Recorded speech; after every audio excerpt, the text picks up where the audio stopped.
والصلاة والسلام على من لا نبي بعده وعلى آله وأصحابه ومن تبعهم أجمعين. أما بعد فأعوذ بالله من الشيطان الرجيم. بسم الله الرحمن الرحيم. ما كان محمد أبا أحد من رجالكم ولكن رسول الله وخاتم النبيين. صدق الله العظيم وبلغنا رسوله النبي الكريم ونحن على ذلك لمن الشاهدين والشاكرين والحمد لله رب العالمين. واجب الاحترام حضرات علماء اکرام، بزرگان دین، نوجوانان اہل سنت، سالانہ سیرت خاتم المعصومین صلی اللہ علیہ وآلہ وسلم عظمت صحابہ و اہل بیت رضی اللہ عنہم کانفرنس اپنی سابقہ روایات کے مطابق انعقاد پذیر ہے. آج کی اس تقریب کے مہمان خصوصی قائد اہل سنت علامہ محمد احمد لدھیانوی صاحب دامت برکاتہم العالیہ آپ سے مخاطب ہوں گے. برادر عزیز فاروق معاویہ صاحب کے کلام سے آپ اپنا ایمان تازہ کر رہے تھے اور یہ سلسلہ میری گفتگو کے بعد بھی انشاءاللہ جاری و ساری رہے گا. ماہ ربیع الاول میں حضور علیہ السلام کی سیرت طیبہ کو اور ختم نبوت صلی اللہ علیہ وسلم کے عنوان پر ہونے والے جلسوں کو بالخصوص آپ سماعت کرتے ہیں. حضور علیہ السلام آخری نبی ہیں اور حضور علیہ السلام آخری معصوم ہیں. جو حضور علیہ السلام کے بعد نبوت جاری مانے وہ ختم نبوت کا انکاری ہے، اور جو حضور علیہ السلام کے بعد وحی کو جاری مانے وہ ختم نبوت کا انکاری ہے، اور جو حضور علیہ السلام کے بعد کسی اور کے بارے میں اپنے عقیدے کو اس طور پر ظاہر کرے کہ حضور کے بعد اور بھی معصوم ہستیاں دنیا میں آ سکتی ہیں، تو ہم مسلمانوں کے عقیدے کے مطابق ایسا شخص بھی ختم نبوت کا انکاری ہے. حضور علیہ السلام کے بعد نبی بھی کوئی نہیں، حضور کے بعد وحی بھی کوئی نہیں، حضور کے بعد رسول بھی کوئی نہیں، حضور کے بعد معصوم بھی کوئی نہیں. سیدنا ابو بکر صدیق رضی اللہ تعالی عنہ انبیاء کے بعد کائنات کے سب سے بڑے مسلمان ہیں. اگر اس کائنات کے انبیاء کے بعد سب سے بڑے مسلمان کو کوئی یہ کہے کہ میں ابو بکر کو نبی مانتا ہوں تو ہم اس کو بھی مسلمان نہیں مانتے.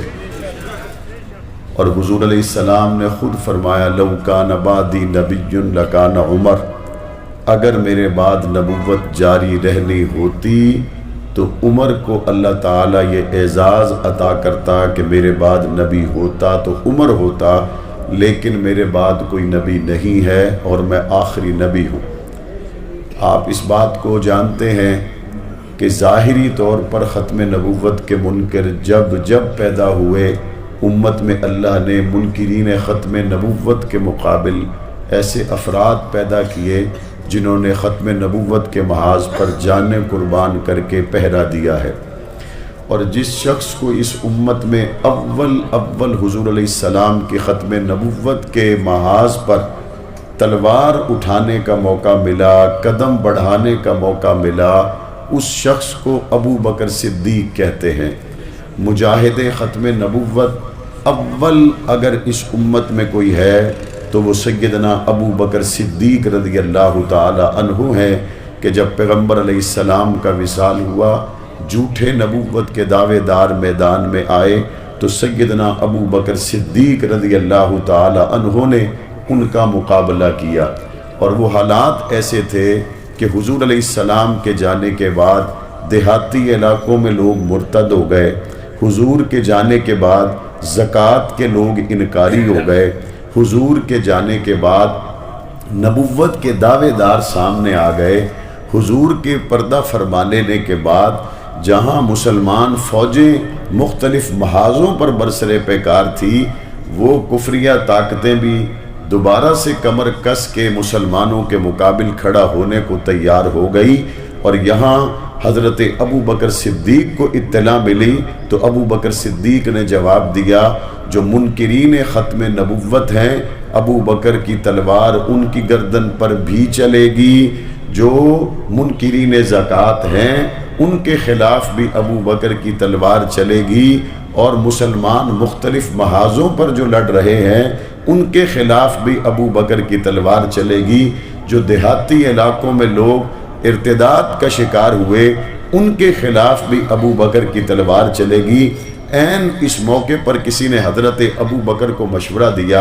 اے ابو بکر صدیق، اتنے محاذوں پر فوج کو روانہ کریں گے تو یہ جو حضور نے دنیا سے جانے سے پہلے جیش اسامہ کو روانہ کیا تھا، آپ اس لشکر کو روک لیں، ایسا نہ ہو کہ مدینہ خالی ہو جائے۔ ابو بکر صدیق نے جواب دیا کہ پاک پیغمبر نے دنیا سے جانے سے پہلے جو آخری حکم دیا تھا وہ یہ تھا کہ جیش اسامہ کو روانہ کرو، اور ابو بکر صدیق حضور کے مسلح پہ آنے کے بعد یہ حکم دے کہ جیش اسامہ کو روک دو۔ تم یہ کہنا چاہتے ہو کہ ابو بکر کا پہلا حکم نبی کے آخری حکم کے خلاف ہوگا؟ یہ نہیں ہو سکتا۔ جیش اسامہ کو بھی روانہ کروں گا اور منکرین ختم نبوت کا مقابلہ بھی کروں گا، یہاں تک کہ حضرت عمر فاروق رضی اللہ تعالیٰ عنہ جیسا شخص حضرت ابو بکر کو کہتا ہے، ابو بکر اپنی رائے پر ذرا غور کیجئے۔ حضرت ابو بکر صدیق نے جواب دیا، عمر اینقص الدین وانا حی، حضور کے دین میں نقص آئے گا اور ہم زندہ رہیں گے؟ یہ تو نہیں ہو سکتا نا۔ جواب میں ارشاد فرمایا، محمد مصطفیٰ کے زمانے میں اگر کوئی اپنے جانور کے گلے میں ڈالنے والی رسی بطور زکوٰۃ کے دیتا تھا، اور آج حضور کے جانے کے بعد وہ باقی زکوٰۃ تو دے دے لیکن جانور کے گلے میں ڈالی جانے والی رسی کا انکار کرے گا، ابو بکر اس کا فیصلہ بھی تلوار کے ساتھ کرے گا۔ مشکل ترین فیصلے حضور علیہ السلام کے بعد ختم نبوت کے اول مجاہد خلیفہ بلا فصل سیدنا ابو بکر صدیق رضی اللہ تعالی عنہ نے کیے۔ منکرین ختم نبوت کس دور میں کون کون سے پیدا ہوئے، وقت کے دامن میں اتنی گنجائش نہیں ہے کہ میں تفصیل کے ساتھ ان ناموں کی فہرست بھی آپ کے گوش گزار کر سکوں، لیکن قریب کے زمانے میں ختم نبوت کا انکار کرنے والا جو طبقہ، جس سے آپ پاکستان کے طول و عرض میں رہنے والے لوگ اچھے سے واقف ہیں، وہ مرزا غلام احمد قادیانی، جس نے نبوت کا دعویٰ کیا اور اس کے پیروکار حضور علیہ السلام کی ختم نبوت کے انکار کے مرتکب ہوئے، اور انہوں نے غلام احمد قادیانی کو نبی مانا۔ یہ حضور علیہ السلام کی ختم نبوت کا ظاہری انکار تھا۔ اور یاد رکھیں، ختم نبوت کا انکار نبوت کا دعویٰ کر کے یا حضور کے بعد کسی کو نبی مان کر ہی صرف نہیں ہوتا، بلکہ اگر کوئی حضور علیہ السلام کے بعد جبرائیل علیہ السلام کو یہ عقیدہ رکھے کہ حضور کے بعد بھی وہ کسی پر وحی لے کر نازل ہوتے ہیں، تو یہ عقیدہ ختم نبوت کا انکار ہے۔ ہاں، یہ فرق ضرور ہے، کوئی ختم نبوت کا اعلانیہ منکر ہے اور کوئی ختم نبوت کا باطنی طور پر منکر ہے۔ اگر اعلانیہ ختم نبوت کا انکار کیا گیا، اللہ تعالیٰ نے انور شاہ کاشمیری اور عطاء اللہ شاہ بخاری کو پیدا کیا۔ اگر باطنی طور پر ختم نبوت کے منکر میدان میں آئے تو اللہ نے حق نواز جنگوی اور اسار القاسمی کو پیدا کیا۔ ظاہری طور پر ختم نبوت کے منکر میدان میں آئے، اللہ نے یوسف بن نوری اور مفتی محمود کو پیدا کیا۔ باطنی طور پر ختم نبوت کا انکار کیا گیا تو اللہ نے ضیاء الرحمن فاروقی اور مولانا اعظم طارق کو پیدا کیا۔ اس امت میں اللہ تعالیٰ نے یہ شان رکھی ہے، یہ کبھی بھی کسی بھی محاذ کو خالی نہیں چھوڑتے۔ حضور کی ختم نبوت کا انکار اعلانیہ کیا گیا تو بھی میدان میں ختم نبوت سے جانیں نشاور کرنے والے علماء اور عام مسلمانوں کو اللہ نے کھڑا کر دیا۔ باطنی طور پر ختم نبوت کا انکار کیا گیا، کیسے؟ کہا گیا کہ ہم حضور کو آخری نبی مانتے ہیں، کہا گیا ہم حضور کو آخری رسول مانتے ہیں، لیکن عقیدہ یہ بنایا کہ حضور علیہ السلام آخری نبی ہیں، حضور آخری رسول ہیں، لیکن حضور علیہ السلام کے بعد جس طرح جبرائیل علیہ السلام حضور پر وحی لے کر نازل ہوتے تھے،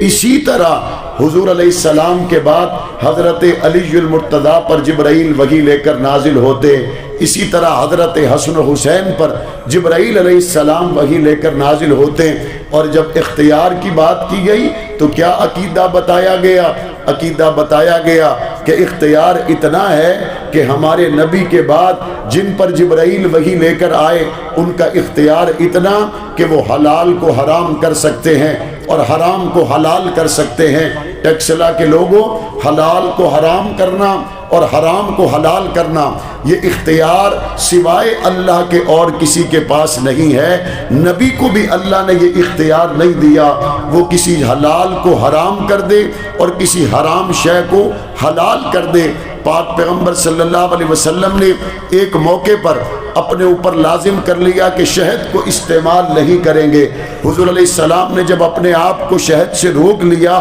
تو قرآن مجید کہتا ہے یا ایھا النبی لم تحرم ما احل اللہ لک، اے نبی جس چیز کو اللہ نے آپ کے لیے حلال کیا آپ اس کو اپنے اوپر حرام کیسے کر سکتے ہیں؟ تو بات سمجھ میں یہ آئی حلال اور حرام کا اختیار اللہ نے اپنے نبیوں کو بھی نہیں دیا، اپنے رسولوں کو بھی نہیں دیا۔ کس کو حلال رکھنا ہے کس کو حرام کرنا ہے اس کا اختیار تو صرف اللہ کے پاس ہے۔ اس کا مطلب یہ ہوا بظاہر یہ کہا گیا حضور کے بعد نبی کوئی نہیں، حضور کے بعد رسول کوئی نہیں، لیکن بعد میں جن کے بارے میں یہ عقیدہ بنایا کہ ان پہ جبرائیل علیہ السلام اسی طرح وحی لے کر نازل ہوتے جس طرح انبیاء پر تشریف لاتے تھے، اور ان کی شان بتلاتے وقت انبیاء سے بھی ان کا مقام بڑا بتایا، رسول سے بھی ان کا مقام بڑا بتایا، اور بعض نے تو کھل کر اپنی تقریروں میں یہ کہا کہ ہمارا کھل کر عقیدہ ہے ہم حضرت علی کو تمام انبیاء سے افضل مانتے ہیں۔ یہ کھل کر ختم نبوت کا انکار نہیں ہے تو اور کیا ہے؟ یہ دیگر پیغمبروں کی شان میں کمی واقع کرنا اور ان کی شان کا انکار کرنا نہیں ہے تو اور کیا ہے؟ حضور علیہ السلام آخری نبی ہیں، آخری رسول ہیں، آخری معصوم ہیں، اور پاک پیغمبر پر جبرائیل وحی لے کر نازل ہوئے۔ اب قیامت کی صبح تو آ سکتی ہے، جبرائیل کسی پر وحی لے کر نازل ہو سکتے؟ قرآن مجید کیا کہتا ہے؟ قرآن مجید کہتا ہے الذین یؤمنون بما انزل الیک وما انزل من قبلک۔ قرآن مجید کہتا ہے کہ اے نبی آپ کے ماننے والے تو وہ لوگ ہیں جو آپ سے پہلے آسمانی کتابیں نازل ہوئی ان پر بھی ایمان لاتے ہیں، اور جو آپ پر قرآن مجید نازل کیا جا رہا ہے اس پر بھی ایمان لاتے ہیں۔ تو صحابہ اکرام جو حضور سے پہلے آنے والے نبیوں پر، رسولوں پر اور آسمانی کتابوں پر ایمان لائیں اور قرآن مجید پر ایمان لائیں اور حضور کی نبوت و رسالت پر ایمان لائیں، قرآن مجید کہتا ہے یہ مومن ہیں، قرآن کہتا ہے یہ ہدایت یافتہ ہیں۔ اب ٹیکسلا کے لوگوں آپ بتائیں اگر قرآن مجید نے قرآن مجید سے پہلے نازل ہونے والی آسمانی کتابوں پر ایمان لانا ضروری بتایا، انبیاء کو سچا ماننا ضروری بتایا، قرآن مجید اور حضور علیہ السلام پر ایمان لانا ضروری بتایا، اگر قرآن کے بعد اور میرے نبی کے بعد مزید بھی آسمان سے کوئی حکم آنا ہوتا، مزید بھی آسمان سے اللہ کو کوئی میسج، پیغام، صحیفہ، کوئی آیت نازل ہونا ہوتی تو قرآن یہاں پہ رکتا نہ۔ قرآن یہ کہتا جو اللہ نے پہلوں پر نازل کیا اس پر بھی ایمان لاؤ، جو حضور پر نازل کیا اس پر بھی ایمان لاؤ، اور جو حضور کے بعد اللہ نازل کرے گا اس پر بھی ایمان لانا ضروری ہے۔ قرآن بعد کی بات کرتا ہی کوئی نہیں، قرآن پہلے کی بات کرتا ہے اور حضور کی بات کرتا ہے۔ یہاں سے یہ بات سمجھ میں آ گئی، اب حضور آخری نبی ہیں، صحابہ آخری صحابہ ہیں اور ہم آخری امت ہیں۔ اگر کوئی مزید آسمانی حکم آنا ہوتا تو وہ اللہ کے قرآن میں بھی ہوتا، وہ مصطفیٰ کے فرمان میں بھی ہوتا، لیکن ہمیں وہ قرآن مجید میں کہیں ملتا نہیں ہے۔ وہ حضور علیہ السلام کے فرامین میں کسی جگہ پہ ملتا نہیں ہے۔ جب حضور علیہ السلام دنیا سے پردہ کر گئے اس وقت حضرت عمر فاروق نے تلوار نکالی اور تلوار نکال کر صحابہ سے کیا کہنے لگے آج کے دن اگر کوئی یہ کہے گا کہ ہمارے نبی دنیا سے چلے گئے تو میری تلوار اس کا فیصلہ کرے گی اور میں اس کے تن سے گردن کو جدا کر دوں گا۔ حضرت عثمان پر حضور کی جدائی کا صدمہ ایسا آیا، آواز نکلنا بند ہو گئی، خاموش ہو کے بیٹھ گئے، بات کرنے کی سکت ہی نہ رہی کہ مصطفیٰ کی جدائی کا صدمہ اس قدر تھا۔ صحابہ کرام مختلف آراء میں تبدیل ہو گئے اور حضور علیہ السلام حجرہ عائشہ میں ہیں۔ ابو بکر صدیق اس دن اپنے گھر سے باہر، مدینہ سے باہر جو گھر تھا وہاں تشریف لے گئے تھے۔ جب پتہ چلا حضور دنیا سے چلے گئے، ابو بکر صدیق مسجد نبوی میں داخل ہوئے۔ صحابہ نے دیکھا کہ ابو بکر آئیں، ابو بکر صدیق خاموشی سے حجرہ عائشہ میں پہنچے جہاں حضور علیہ السلام کا وصال ہو چکا تھا۔ پاک پیغمبر کے چہرے پہ کپڑا تھا، ابو بکر صدیق نے چہرے سے کپڑا ہٹایا، حضور کی پیشانی کو بوسہ دیا۔ واپس مسجد نبوی میں آئے تو صحابہ انتظار کر رہے تھے کہ ابو بکر صدیق واپس آ کر کیا کہتے ہیں، کیا رائے دیتے ہیں۔ ابو بکر صدیق ممبر کے قریب آئے اور انہوں نے ممبر کے قریب پہنچ کر یہ آیت پڑھی، وما محمد الا رسول قد خلت من قبلہ الرسل افإن مات او قتل انقلبتم علی اعقابکم۔ صحابہ کہتے ہیں قرآن مجید کی یہ آیت ہم اس سے پہلے بھی پڑھتے تھے، لیکن ابو بکر صدیق نے اس موقع پر قرآن مجید کی جب آیت کو پڑھا تو ہمیں ایسا لگا کہ یہ قرآن کی آیت آج نازل ہوئی ہے۔ صحابہ کرام کے دل اس وقت کس تکلیف اور غم اور مشکل میں مبتلا تھے، ان ڈوبتے ہوئے دلوں کو تھامنے والے شخص کو ابو بکر صدیق کہتے ہیں، ان ڈوبے ہوئے دلوں کو دلاسا دینے والے کو ابو بکر صدیق کہتے ہیں۔ حضرت ابو بکر صدیق رضی اللہ تعالیٰ عنہ نے سب کو تھاما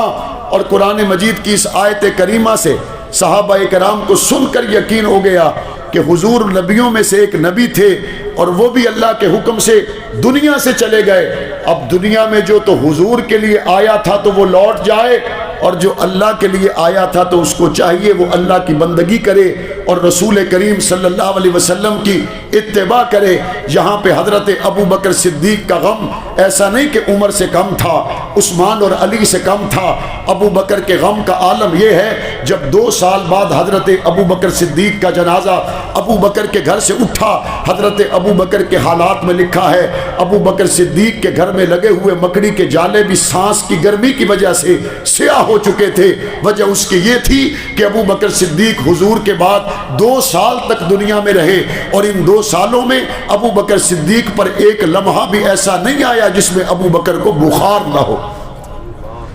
حضور کی جدائی کا اتنا بڑا صدمہ، ابو بکر صدیق کا کلیجہ جل اٹھا۔ ابو بکر صدیق کے کلیجے سے اٹھنے والی ان گرم سانسوں نے گھر میں لگے ہوئے مکڑی کے جالوں کو بھی سیاہ کر دیا۔ ابو بکر صدیق کے دل پہ صدمہ تو حضور کے جانے سے تھا ہی، یہاں تو مدینہ منورہ میں حضور علیہ السلام جس اونٹنی پر سواری کرتے تھے وہ اونٹنی بھی مدینہ کی گلیوں میں گھومتی تھی، نہ وہ کھانا کھا رہی ہے نہ وہ پانی پی رہی ہے، یہاں تک کہ صحابہ کرام نے محسوس کیا کہ یہ اونٹنی حضور کو نہ دیکھنے کی وجہ سے بے قرار ہے۔ اس کی آنکھوں پہ پٹی کو باندھ دیا اور اس کو مسجد نبوی کے سامنے بٹھا دیا۔ کئی دن بھوکھی اور پیاسی مسجد نبوی کے دروازے پہ گردن ڈال کر یہ اونٹنی بھوکھی پیاسی دنیا سے چلی گئی۔ مصطفیٰ کریم کے جانے کا صدمہ ابو بکر کے دل پہ کتنا ہوگا، یہاں پہ تو حضور کی اونٹنی بھی بھوکھی پیاسی دنیا سے چلی جاتی ہے۔ سیدنا ابو بکر صدیق رضی اللہ تعالیٰ عنہ نے اس مشکل اور انتہائی غمناک اور انتہائی قیامت سے بڑی قیامت کے سے منظر میں امت کو سنبھالا، منکرین کا جواب دیا۔ حضرت عمر جیسا شخص اپنے زمانے میں کہتا ہے ہم تو ابو بکر کے زمانے کے مشکل فیصلوں کا پھل کھا رہے ہیں۔ حضرت عمر جیسا شخص کہتا ہے ہم تو ابو بکر کے مشکل فیصلوں کا پھل کھا رہے ہیں۔ اگر ابو بکر نے مشکل فیصلے نہ کیے ہوتے آج اس طرح اسلام کی فتوحات کسی کو نظر نہ آتی، لیکن یہاں پر جو حضرت ابو بکر صدیق کے عمل سے ہم نے سیکھا وہ کیا تھا؟ وہ یہ تھا کہ مصطفیٰ کریم کی جدائی کے صدمے کو ابو بکر نے دل میں چھپا لیا اور مصطفیٰ کے پیغام کے جھنڈے کو اٹھا لیا، اپنے دل کو سنبھالا دیا اور مصطفیٰ کے پیغام کو اٹھا کر دنیا میں پھیلانے کے لیے پرعزم ہو گئے۔ ہم نے وہاں سے یہ سیکھا، کوئی شک نہیں، حضرت حق نواز جنگوی کے جانے کے بعد دوبارہ انسا نہیں آیا، کوئی شک نہیں، اسار القاسمی اور اعظم طارق اور ضیاء الرحمن فاروقی کے جانے کے بعد انسا نہیں آیا، کوئی شک نہیں، حبیب الرحمن صدیقی اور شعیب ندیم کے جانے کے بعد انسا نہیں آیا، کوئی شک نہیں، مولوی درویش منیر معاویہ ابو بکر حبیب کے جانے کے بعد انسا نہیں آیا۔ لیکن ہم نے سنت ابو بکر صدیق کو دیکھا یہ ہے کہ پاک پیغمبر کے جانے کے بعد غم کو دل میں دبایا جاتا ہے، مصطفیٰ کے مشن کو اٹھایا جاتا ہے۔ جنہوں نے باطنی طور پر ختم نبوت کا انکار کیا، ان کے مقابلے میں آنے والے حضرت حق نواز ہوں، حضرت ایثار ہوں، حضرت اعظم طارق ہوں، حضرت ضیاء الرحمن فاروقی ہوں، حضرت شعیب ندیم ہوں، حضرت علامہ عبد الغفور ندیم ہوں، اور پورے ملک میں شہید ہونے والے سینکڑوں علماء، ہزاروں کارکنان ہوں، سنت ابو بکر صدیق یہ ہے کہ اپنے جنازے اٹھائے جاتے ہیں، زخموں کو سیا جاتا ہے، لیکن لمحہ بھر کے لیے بھی منکرین ختم نبوت کے تعاقب سے غافل نہیں ہوا جاتا ہے۔ اس لیے ساری مصیبتیں پریشانیاں اپنی جگہ پر، لیکن سنت صدیقی یہ ہے کہ منکرین ختم نبوت کے مقابلے کے لیے برسر پیکار رہا جائے۔ رہنا چاہیے نہیں رہنا چاہیے؟ منکرین ختم نبوت کے لیے صرف ممبر و محراب پر نہیں، منکرین ختم نبوت کے لیے صرف چوکوں چوراہوں اور میدانوں میں نہیں، بلکہ ہمارے اکابرین نے ہمیں سکھایا، ایوانوں میں موقع میسر آئے تو ختم نبوت کا جھنڈا سر رگو نہ ہونے پائے۔ ایوانوں میں موقع میسر آئے، صحابہ اہل بیت کی عزت کی حرمت کی بات لمحہ بھر کے لیے بھی رکنے نہ پائے۔ ہمارے اکابرین نے تو ہمیں یہاں تک سکھایا، اگر تختہ دار بھی سامنے ہو تو عائشہ صدیقہ کی حرمت کا انارہ رکنے نہ پائے۔ اور ہم نے اپنے عمل سے ثابت کیا، جب کال کوٹھڑیوں سے نکل کر پھانسی گھاٹ کی طرف لے جایا جا رہا تھا، اس وقت میں عشاق کی زبانوں پر ایک ہی بات تھی، ابو بکر صدیق کی ناموس کے لیے ایسی ایک نہیں ہزاروں جانیں قربان کرنے کے لیے تیار ہیں۔ نہ حضور کی ختم نبوت کے دفاع سے باز آ سکتے ہیں، نہ صحابہ اور اہل بیت کی عزت کے دفاع سے باز آ سکتے ہیں۔ اور آپ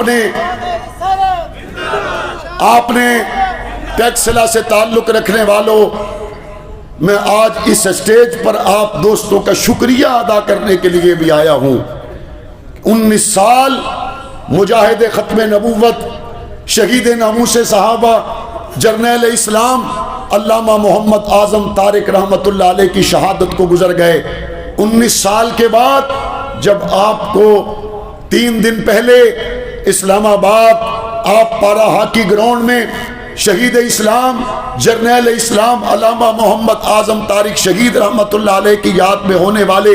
جلسہ کی دعوت دی گئی، نہ صرف یہ کہ وہ آئے جنہوں نے علامہ اعظم طارق کو دیکھا تھا، بلکہ میں قربان جاؤں آپ پر، آپ اپنے چھوٹے چھوٹے بچوں کو اٹھا کر بھی لے آئے، آپ اپنے جوانوں کے ساتھ آئے، اور آپ نے گزشتہ سے پیوستہ ہونے والی اس کانفرنس میں اتنی بڑی تعداد میں شرکت کر کے 19 سال 2 دہائیاں گزر چکی ہیں، 2 دہائیوں کے بعد اپنے جرنیل شہید کے ساتھ آپ نے تجدید عہد وفا کر کے پوری دنیا پر اس بات کو واضح کر دیا، یہ صدیق اکبر کے رشتے ہیں، یہ شخصیات کے محتاج نہیں ہے، یہ ختم نبوت کے رشتے ہیں، یہ اعظم طارق کے رہنے یا جانے کے محتاج نہیں ہیں، یہ حرمت عائشہ صدیقہ کے رشتے ہیں، یہ ہماری زندگیوں کے محتاج نہیں ہیں۔ آپ نے اپنی آنے والی نسلوں کو اس کانفرنس میں لا کر، کبھی یوم صدیق اکبر کے جلوس میں آپ نے اپنے چھوٹے چھوٹے بچوں کو لا کر، کبھی یکم محرم الحرام کے موقع پر آپ نے اپنے بچوں کو انگلی پکڑوا کر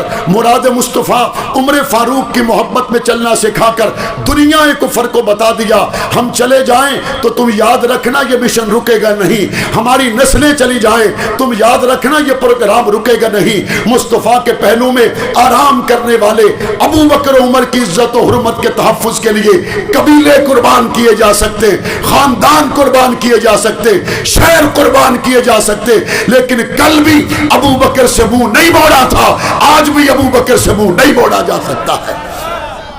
اس کے لیے آپ بیدار ہیں اور انشاءاللہ رہیں گے انشاءاللہ۔ اور صرف یہاں جلسے جلوسوں کے میدانوں میں نہیں، میں جن لوگوں سے مخاطب ہوں میں ان کو جانتا ہوں، مجھے پتا ہے آپ زندہ دل لوگ ہیں،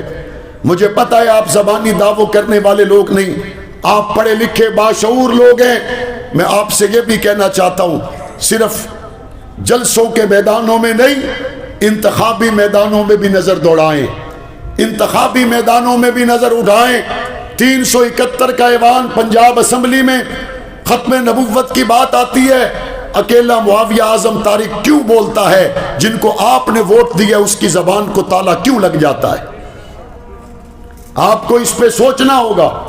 اور آپ کو اس پہ فیصلہ کرنا ہوگا۔ 371 کے ایوان میں ڈاکٹر عافیہ کی بات آتی ہے، میں اپنا ایمانی فریضہ سمجھ کر اپنی بہن اور قوم کی بیٹی ڈاکٹر عافیہ کی بات کرتا ہوں، لیکن آپ نے قرب و جوار کے جن حلقوں میں جن ایم پی ایز کو ووٹ دیے وہ قوم کی بیٹی عافیہ کے لیے کیوں نہیں بولتے؟ آپ کو اس پر سوچنا ہوگا۔ آپ نے پیپلز پارٹی، مسلم لیگ، تحریک انصاف یا کسی بھی رکن کو آپ نے اپنے حلقوں میں ووٹ دیا، آپ ضرور دیکھیے اگر کوئی آپ کے گلی نالی کے لیے بولتا ہے، اگر کوئی پی ٹی آئی میں ہے تو عمران خان کے لیے بولتا ہے، اگر کوئی مسلم لیگ میں ہے وہ نواز شریف کے لیے بولتا ہے، کوئی پیپلز پارٹی میں ہے وہ زرداری کے لیے بولتا ہے۔ ہم تمام پارٹیوں سے تعلق رکھنے والوں پر اس بات کو واضح کر دینا چاہتے ہیں، ہمارا ووٹ زرداری کے لیے نہیں تھا، ہمارا ووٹ حضور کی ختم نبوت کے لیے تھا، ہمارا ووٹ نواز شریف کے لیے نہیں تھا، ہمارا ووٹ ابو بکر صدیق کے لیے تھا، ہمارا ووٹ عمران خان کے لیے نہیں تھا، ہمارا ووٹ نبی کے اہل بیت کے لیے تھا، ہمارا ووٹ مریم نواز کے لیے نہیں تھا، ہمارا ووٹ عائشہ صدیقہ کے لیے تھا۔ اگر اسمبلی میں پہنچ کر تم نے اپنی قیادت کی بات کو کی، اپنے علاقے کی بات تو کی، لیکن نبی کی ختم نبوت کی بات نہیں کی، صحابہ اہل بیت کی عزت کی بات نہیں کی، تو ہم یہ سمجھنے پر مجبور ہیں کہ ہمارا ووٹ ضائع چلا گیا۔ آئندہ جب سیاسی میدان آئندہ جب سیاسی میدان سجے گا ہم یہ فیصلہ کریں گے، رشتہ دار ہو، برادری کا ہو نہ ہو، علاقے کا ہو نہ ہو، امیر ہو یا غریب ہو، ووٹ اسی کو جائے گا جو ختم نبوت کی بات آئے تو پارٹی پالیسی کی پرواہ نہ کرے، گنبد خضرا کو دیکھے اور نعرہ لگا چھوڑے۔ ایسے لوگوں کو مضبوط کرنا چاہیے نہیں کرنا چاہیے؟ آپ طے کرتے ہیں آج کل 12 ربیع الاول ہے اور آج 12 ربیع الاول کی شب ہے۔ ربیع الاول کی نسبتیں میرے نبی کے ساتھ بڑی گہری ہیں، مصطفیٰ کریم کی محبت میں طے کر لیں، جو حضور کی محبت میں گونگے بنے بیٹھے ہیں، جو صحابہ اہل بیت کی محبت میں گونگے بنے بیٹھے ہیں، اور ہمیں یہ امریکہ شمریکہ کوئی نہ بتائے۔ آج کل یہ بڑا ڈرامہ چل رہا ہے، ایک کہتا ہے ہم برابری کی بنیاد پہ چاہتے ہیں، دوسرا کہتا ہے ہم برابری کی بنیاد پہ چاہتے ہیں۔ تم برابریاں کرتے رہو، ہم امریکہ کو جوتے کی نوک پہ رکھتے، لوگوں کو بتاتے ہو، ساری پارٹیاں بتاتی ہیں یہ امریکہ، یہ امریکہ، یہ امریکہ، تم دنیا کو امریکہ کے تعارف کرواتے ہو۔ جاؤ جا کے امریکہ سے پوچھو اعظم طارق کون ہے، تم لوگوں کو بتاتے ہو یہ امریکہ ہے، امریکہ سے پوچھو ہم کون ہیں۔ ہم وہ لوگ ہیں جو حضرت نانوتوی کی اولاد ہے، ہم وہ لوگ ہیں جو سلطان سراج الدولہ اور ٹیپو سلطان کے وارث ہیں، ہم وہ لوگ ہیں کہ 20 سال پہلے علامہ اعظم طارق نے امریکہ اور 44 ملکوں کو اسلام آباد میں جوتا دکھایا تھا، اور 20 سال کے بعد دنیا کی کفریہ طاقتیں وہاں سے ذلیل ہو کر نکلی یا نہیں نکلی؟ نکلی یا نہیں نکلی؟ وَمَن يَتَوَكَّلْ عَلَى اللَّهِ فَهُوَ حَسْبُهُ، جو اللہ پر توکل کرے اللہ اس کے لیے کافی ہو جاتا ہے۔ اللہ پہ بھروسہ کرنا چاہیے۔ آئی ایم ایف کے ترلے کرنے کی بجائے، ایف اے ٹی ایف کے ترلے کرنے کی بجائے، انگریز آقاؤں کے بوٹ پالش کرنے کی بجائے، حکمرانوں مصطفیٰ کی غلامی میں تم آ جاؤ، عزت رب دینے والا ہے۔ انتخابی میدان سجا تو تیار رہو گے، بیدار رہو گے، حضور کی ناموس کے لیے بیدار رہو گے، اور میں امید کروں گا انشاءاللہ ثم انشاءاللہ اس جانے جاری رہنے والی فکر اور دی جانے والی قربانیوں کے تسلسل کے نتیجے میں پاکستان کی دھرتی پر اسلام کے نظام کا جھنڈا لہرائے گا انشاءاللہ۔ بیدار رہیں گے۔ کانفرنس جاری ہے، میں چاہتا تھا میں آپ سے دیر تک مخاطب رہوں اور کانفرنس کا حصہ رہوں، مجھے ایک اور جگہ شرکت کے لیے جانا ہے۔ قائد اہل سنت بھی تھوڑی ہی دیر میں اسٹیج پر جلوہ گر ہوں گے، اور آپ کلام سماعت فرما رہے تھے برادر عزیز فاروق معاویہ صاحب کا، تو میں چاہوں گا جہاں سے انہوں نے روکا تھا وہیں سے اپنے خوبصورت کلام کو آگے بڑھائیں۔ اللہ تعالی ہماری دینی محبتوں کو قائم و دائم رکھے۔ وآخر دعوانا ان الحمدللہ۔